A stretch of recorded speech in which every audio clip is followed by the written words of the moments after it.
Well, ladies and gentlemen, I want to welcome you all to our little experimental bit of Shakespeare. We'll be reading Shakespeare's The Tempest. And it's an amazing tale of magic, revenge, betrayal, and we start with a shipwreck. So what an interesting way to start a play. Here we go. The Dramatis Personae, Alonso, King of Naples, Sebastian, his brother, Prospero, the right Duke of Milan, Antonio, his brother, the usurping Duke of Milan, Ferdinand, son to the King of Naples, Gozalo, an honest old counselor, Adrian, Lord, Francesco, Lord, Caliban, a savage and deformed slave, Trinculo, a jester, Stefano, a drunken butler, master of a ship, boatswain, mariners, Miranda, Ariel, Iris, Ceres, Juno, nymphs, reapers, and I should say Miranda is daughter to Prospero, and Ariel, an Aries spirit.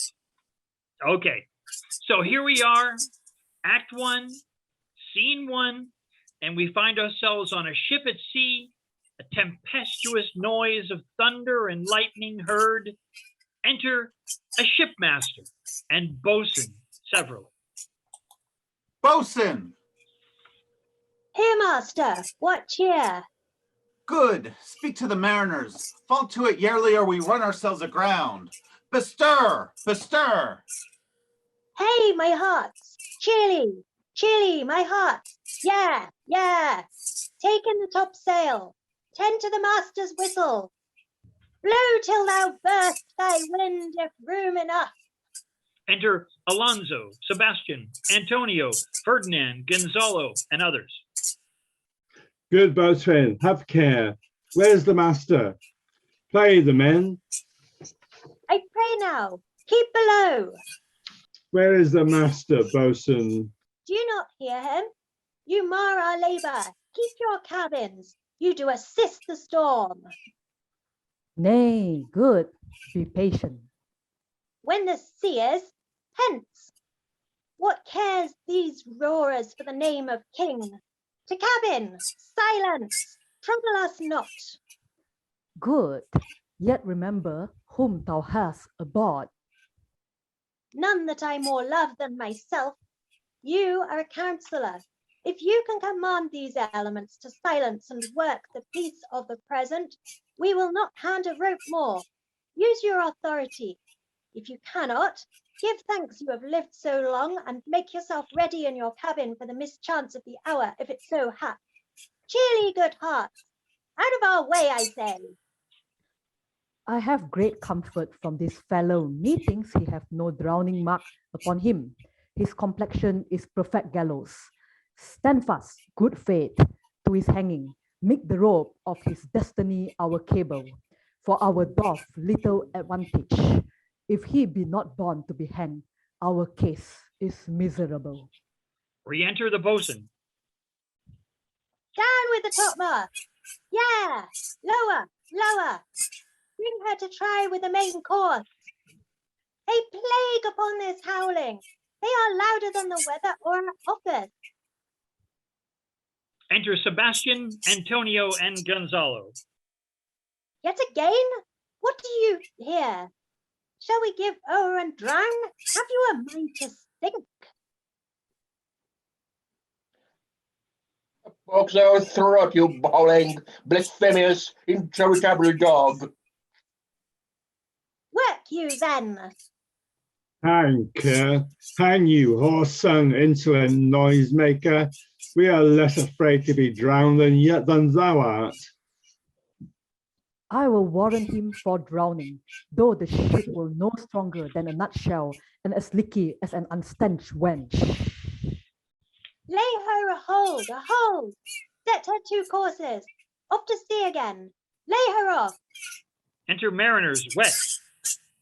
All is lost. Oh, lost, to prayers, oh, lost. What? Must our mouths be cold? King and prince at prayers, let's assist them. For their I'm case, out. for our case, it's theirs. I'm out of patience. We are merely cheaters of our lives by drunkards. This wide-chapped rascal would thou mightst lie drowning the washing of 10 tides. He will be hanged yet, though every drop of water swear against it and gape at widest to glut him. Mercy on us! Mercy on us, we split. Farewell, farewell, my wife and children. We split. We split. We Split. split. Farewell, brother, farewell. Let's all sink with the king. Let's take leave of him.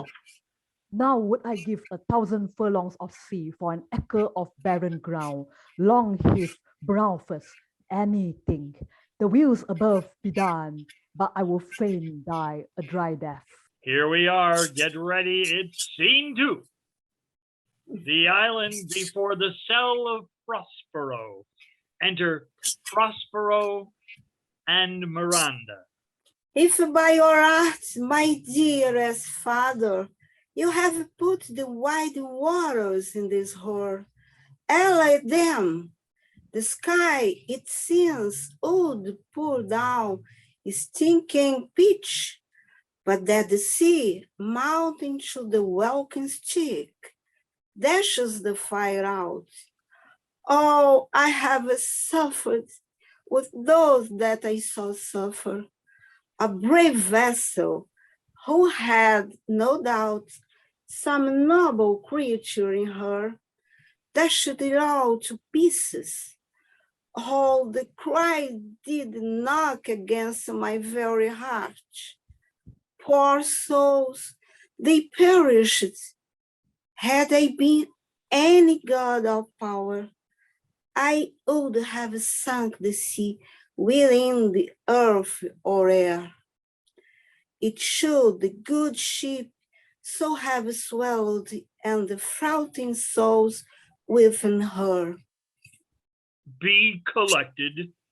No more amazement. Tell your piteous heart. There's no harm done. Oh, all the day. No harm. I have done nothing but in care of thee, my dear one, thee, my daughter, who art ignorant of what thou art, though knowing of what I am, nor that I am more better than Prospero, master of a full poor cell, and thy no greater father. More to know, did never meddle with my thoughts. 'Tis time I should inform thee further. Lend thy hand and pluck my magic garment from me. So, lie there, my art. Wipe thou thine eyes, have comfort. The direful spectacle of the rack, which touched the very virtue of compassion in thee, I have with such provision in mine art, so safely ordered, that there is no soul, no, not so much partition as an air bitted any creature in the vessel, which thou heardst cry, which thou heardst sink. Sit down, for thou must now know farther. You have often begun to tell me what I am, but stopped and left me to a bootless inquisition, concluding, stay, not yet. The hour's now come. The very minute bids thee ope thine ear. Obey and be attentive. Canst thou remember a time before we came unto this cell? I do not think thou canst, for then thou wast not out 3 years old. Certainly, sir, I can. By what? By any other house or person of anything the image? Tell me that hath kept with thy remembrance. 'Tis far off, and rather like a dream than an assurance that my remembrance warrant. Had I not 4 or 5 women once that tended me? Thou hadst, and more, Miranda. But how it is that this lives in my mind, what seest thou else in the dark, backward and abysm of time, if thou rememberest aught ere thou camest here? How thou camest here, thou mayst. But that I do not. 12 years hence, Miranda, 12 years since, thy father was the Duke of Milan and a prince of power. Sir, are not you my father? Thy mother was a piece of virtue, and she said thou wast my daughter, and thy father was Duke of Milan and his only heir, and princess no worse issue. Oh, the heavens! What a foul play had we, that we came from thence. Oh, blessed wasn't it we did. Both, my dear girl, by foul play, as thou sayest, were we heaved thence, but blessedly hope hither. Oh, my heart bleeds to think all the thing that I have turned you to, which is from my remembrance. Please you, Father. My brother and thy uncle called Antonio, I pray thee mark me, that a brother should be so perfidious, he whom next thyself of all the world I loved, and to him put the manage of my state, as at that time through all signatories it was the first. And Prospero, the prime duke, being so reputed in dignity and for the liberal arts without parallel, those being all my study, the government I cast upon my brother, and to my state grew stranger, being transported and wrapped in secret studies. Thy false uncle, dost thou attend me? Sir, most readfully. Being once perfected, how to grant suits, how to deny them, who to advance, and who to trash for o'ertopping new created. The creatures that were mine, I say, or changed them, or else new formed them, having both the key of officer and office, set all hearts in the state to what tune pleased his ear. And now he was the ivy which hid my princely trunk, and sucked my verdure out on't. Thou attendst not.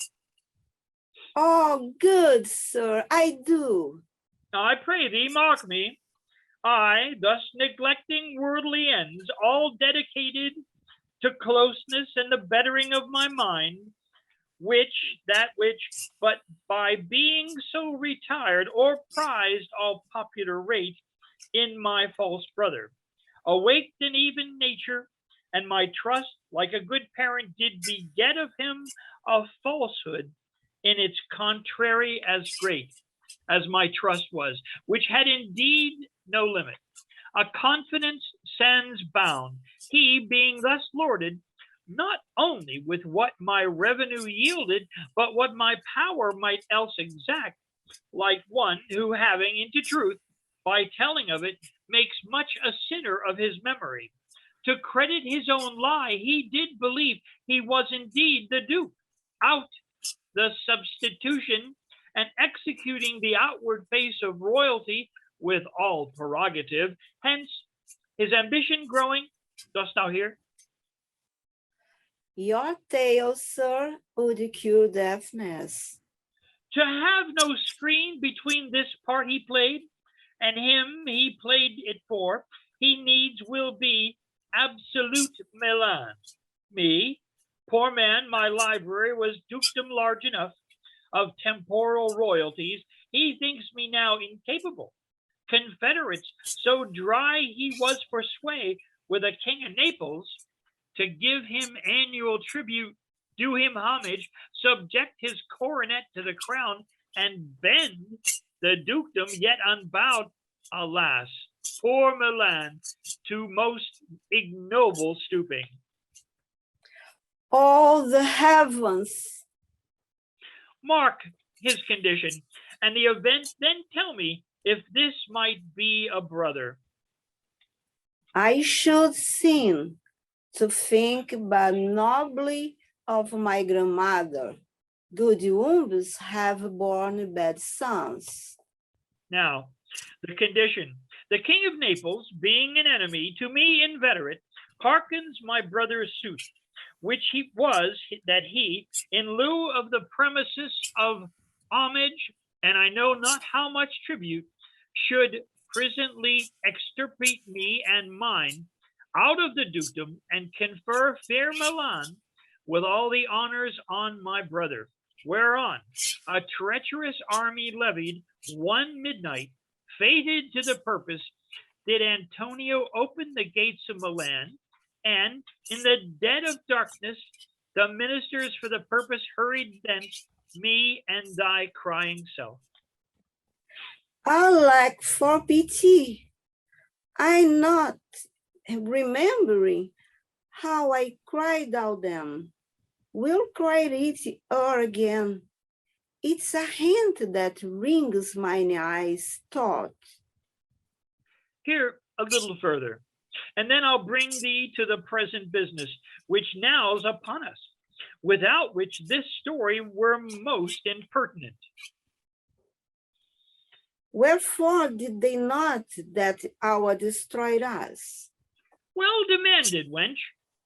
My tale provokes that question. Dear, they durst not. So dear the love of my people bore me, nor set a mark so bloody on the business, but with colors fairer painted their foul ends. In view, they hurried us aboard a bark, bore us some leagues to the sea, where they purposed a rotten carcass of a butt, not rigged, nor tackle, nor sail, nor mast. The very rats instinctively have quitted. There they hoist us, to cry to the sea that roared to us, to sigh to the winds whose pity, sighing back again, did us but loving wrong. Alack, what trouble was it a then to you? Oh, a cherubim that wast that did preserve me, thou didst smile, infused with a fortitude from heaven, when I have decked the sea with drops full salt, under my burden groan, which raised in me an undergoing stomach to bear up against what should ensue. How came we ashore? By providence divine. Some food we had and some fresh water that a noble Neapolitan, Gozalo, out of his charity, who being then appointed master of this design, did give with us rich garments, linen, stuffs, and necessities, which since have steadied much. Oh, so his gentleness, knowing I love my books, he furnished me from mine own library with volumes that I prized above my dukedom. Would I might, but ever see that man. Now, arise, sit still, and hear the last of our sea sorrow. Here in this island we arrived, and here have I, thy schoolmaster, made thee more profit than other princes can, that have more time for vainer hours and tutors not so careful. Heavens, thank you for, and now I pray you, sir, for still 'tis beating in my mind, your reasons for asking this sea storm? No, thus far. By accident most strange, bountiful fortune now, my dear lady, hath mine enemies brought to this shore, and by my prescience I find my zenith doth depend upon a most auspicious star, whose influence, if now I court not but omit, my fortunes will ever after droop. Here, Cease more questions. Thou art inclined to sleep. 'Tis a good dullness. Give it way. I know thou canst not choose. Come away, servant, come. I am ready now. Approach, my Ariel. Come. Enter Ariel. All hail, great master, great sir, hail. I come to answer thy best pleasure, back to fly, to swim, to dive into the fire, to ride on the curled clouds, to thy strong bidding task, Ariel and all his quality. Hast thou, spirit, performed to point the tempest that I bade thee? To every article. I boarded the king's ship, now on the beak, now in the waist, the deck, in every cabin. I flamed amazement. Sometime I divide, and burn in many places on the topmast, the yards, and bowsprit. Would I flame distinctly? Then meet and join Jove's lightning, the precursors of the dreadful thunderclaps, more momentary and sight outrunning were not. The fire and cracks, the sulphurous roaring, the most mighty Neptune seemed to besiege and make his bold waves tremble. Yes, his dread trident shake. My brave spirit, who was so firm, so constant that this coil would not infect his reason? Not a soul, but felt a fever of the mad and played some tricks of desperation. All but Marina's plunged in a foaming brine and quit the vessel. Then all afire with me, the king's son Ferdinand, with hair upstaring, then light reeds, not hair, was the first man that leapt, cried, hell is empty and all the devils are here. Why, that's my spirit. But was not this nigh shore? Close by, my master. But are they, Ariel, safe? Not a hair perished. On their sustaining garments, not a blemish, but fresher than before. And as thou bade me, in troops I have dispersed them back the isle. The king's son have I landed by himself, whom I left cooling of the air with sighs in an odd angle of the isle, and sitting his arms in this sad knot. Of the king's ship, the mariners, say how thou hast disposed of all the rest of the fleet? Safely in harbour. Is the king's ship in the deep nook where once thou call'st me up at midnight to fetch dew from the still vexed vermouths? There she's hid. The mariners all under hatches stowed, who, with a charm joined to their sippered labour, I have left asleep. And for the rest of the fleet which I dispersed, they have all met again, and are upon the Mediterranean float, bound sadly home for Naples, supposing that they saw the king's ship wrecked and his great person perish. Ariel, thy charge exactly is performed, but there's more work. What is the time of the day? Past mid-season. At least 2 glasses. The time twixt 6 and now must by us both be spent most preciously. Is there more toil? Since thou dost give me pains, let me remember thee for what thou hast promised, which is not yet performed me. How now, Moody, what thou canst demand? My liberty? Before the time be out, no more. I prithee, remember I have done thee worthy service, told thee no lies, made no mistakings, served without or grudge or grumblings. Thou didst promise to bait me a full year. Dost thou forget from what a torment I did free thee? No. Thou dost, and thinkst it much to tread the ooze of the salt deep, to run upon the sharp wind of the north, to do me business in the veins of the earth when it's baked with frost? I do not, sir. Thou liest, malignant thing. Hast thou forgot the foul witch Sycorax, who with age and envy has grown into a hoop? Hast thou forgot her?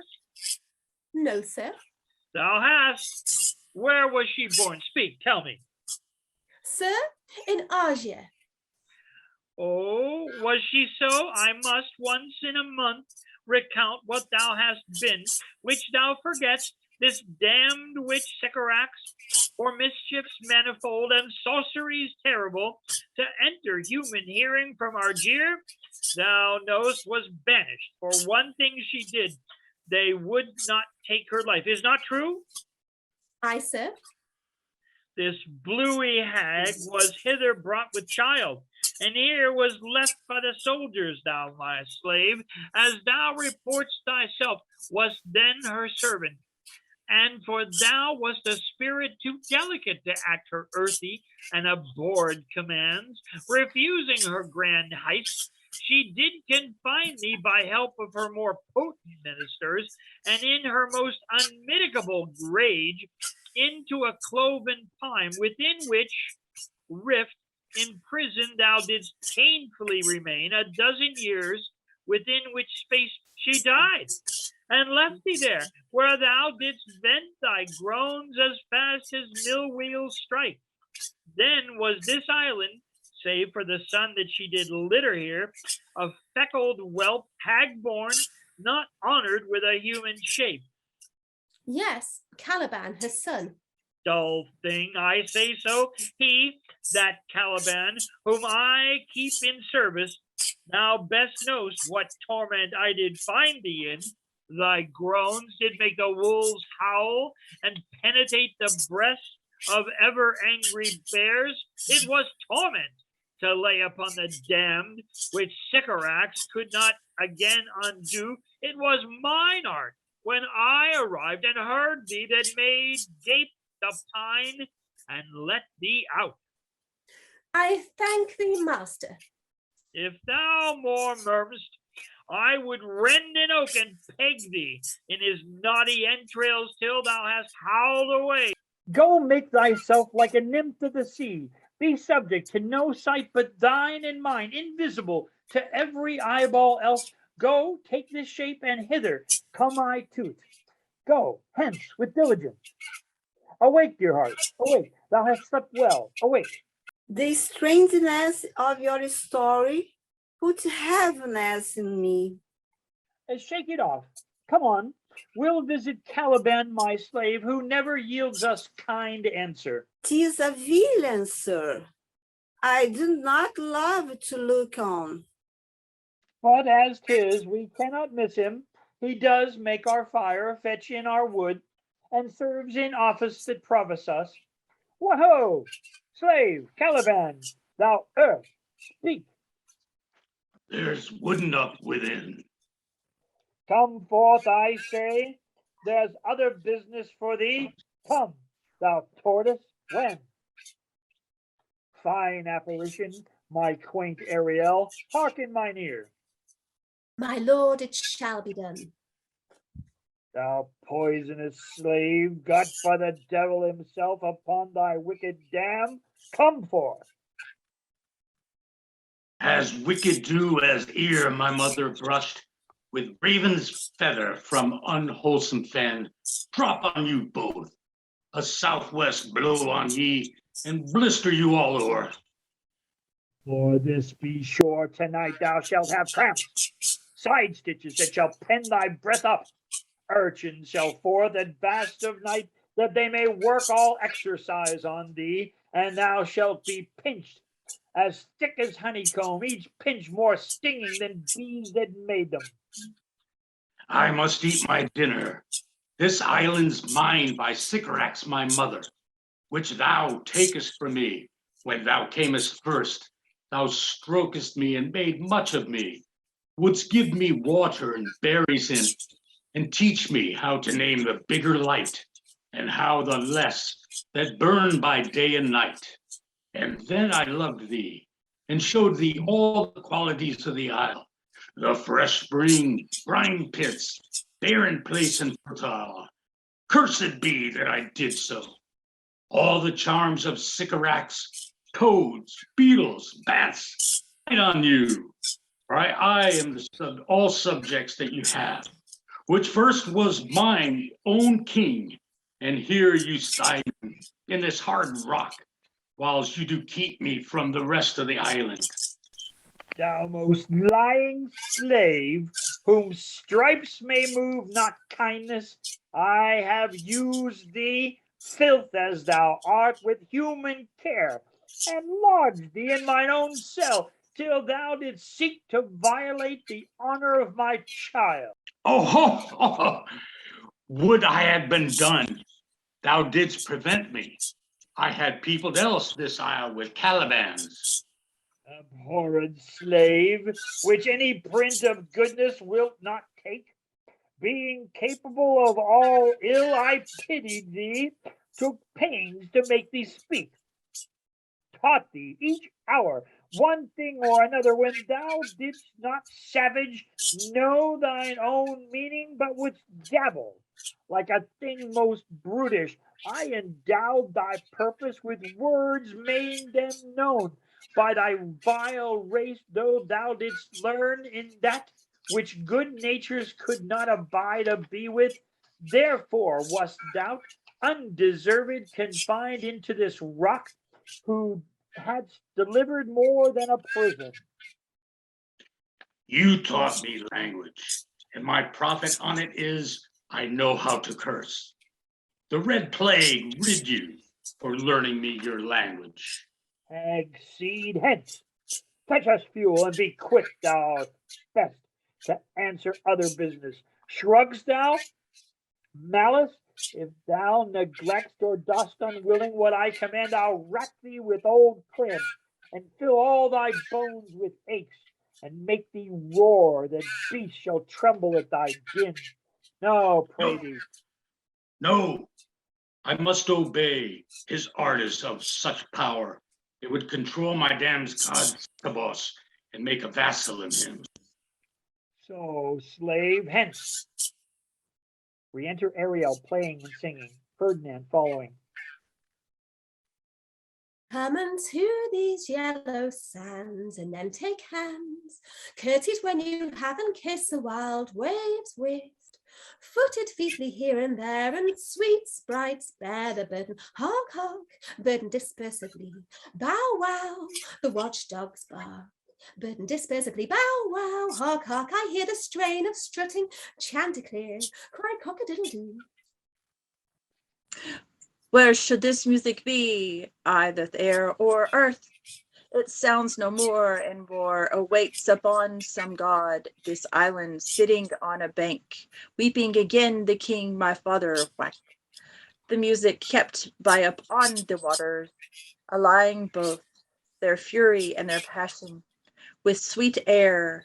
Thence I have to follow it, or I have drawn me rather, but it's gone. No, it begins again. Full fathoms 5, thy father lies, of his bones a coral made. Those are pearls that were his eyes, nothing of him that doth fade. But doth Cerberus sea change into something rich and strange? Sea nymphs hourly ring his knell, bird and ding dong. Hark, now I hear them ding dong bell. The ditty does remember my drowned father. This no normal business, nor sounds that the earth owes, I hear now above me. The fringed curtains of thine eyes advance and say what thou seest yond. What I see, I spirits. Lord, how it looks about it. Believe me, sir, it carries a brave form, but this I spirit.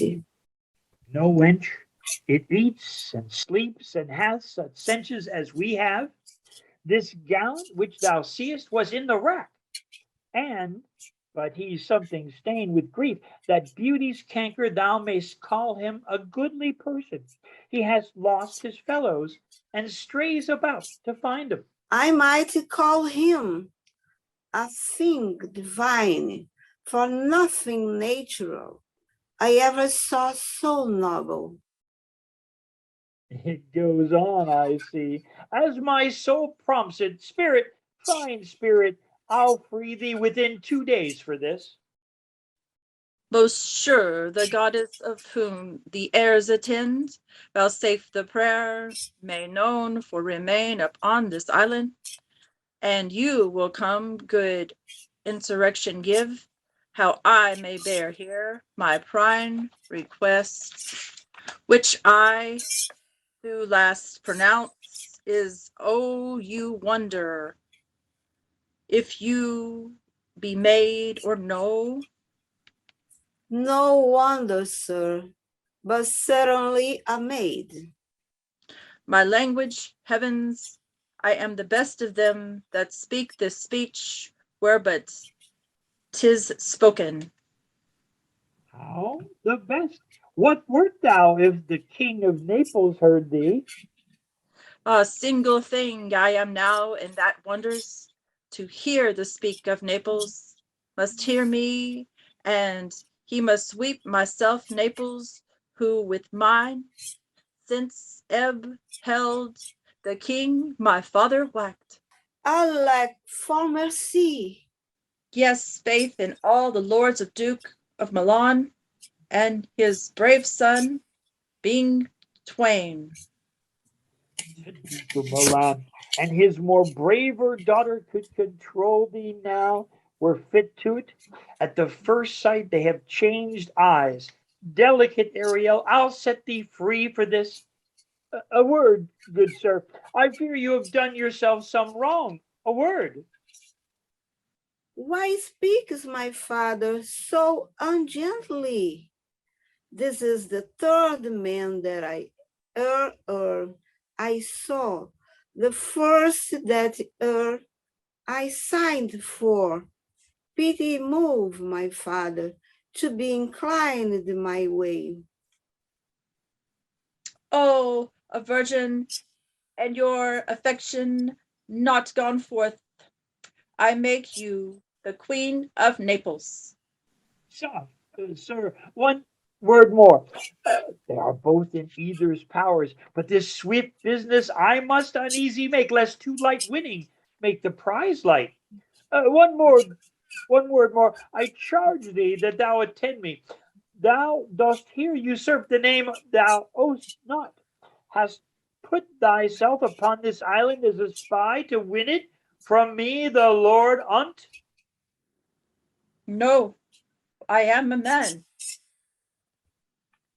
There is nothing will can do in such a temple. If the will spirit have so fair a house, good things will strive to do will fit. Follow me. Speak ye not for him, he's a traitor. Come, I'll manacle thy neck and feet together. Sea water shalt thou drink. Thy food shall be fresh brook mussels, withered roots and husks, wherein the acorn cradled. Follow.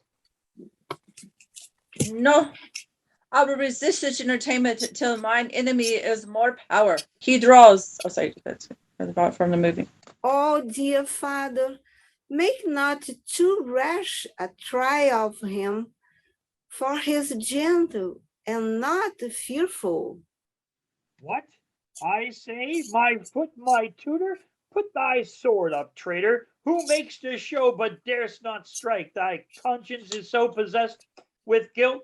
Come from my ward, for I can here disarm thee with this stick and make thy weapon drop. Beseech you, father. Hence, hang not on my garment. Sir, have pity. I'll be his surety. Silence. One word more shall make thee chide thee, if not hate thee. What? An advocate for an impostor? Huh? You thinkst thou's more than much shapes as he, having seen but him and Caliban, foolish wench? 'Tis a most of men, this is Caliban, and they to him are angels. My affections are then most humble. I have no ambition to see a goodlier man. Come on, obey. Thy nerves are in this infancy again, and have no vigor in them. So they are. My spirit a dream and are bound up. My father's loss, the weakness of which I feel, the wrack of my friends, nor this man's threats, to whom I subbed the but light to be, might but though the prison one day behold this maid, all corners else. Oh, the earth let liberty make use of space enough. I in such a prison. It works. Come on. Thou hast done well, fine Ariel. Follow me. Hark, what thou else shalt do for me. Be of comfort, my father's of a better nature, sir. Then he appears by speech. This is unwanted, which now came from him.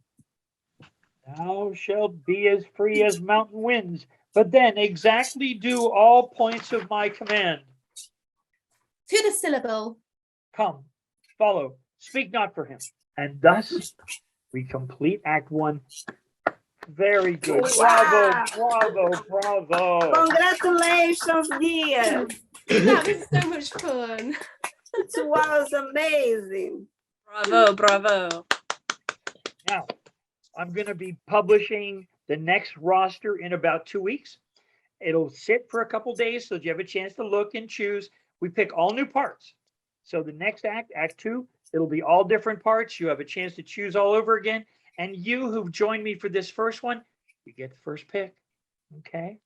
And thank you, one and all. I hope you had as much fun as I did. Thank you too. Thanks Thank you for too. organizing. Hope to see all you again. Wonderful. Thank you all so very much.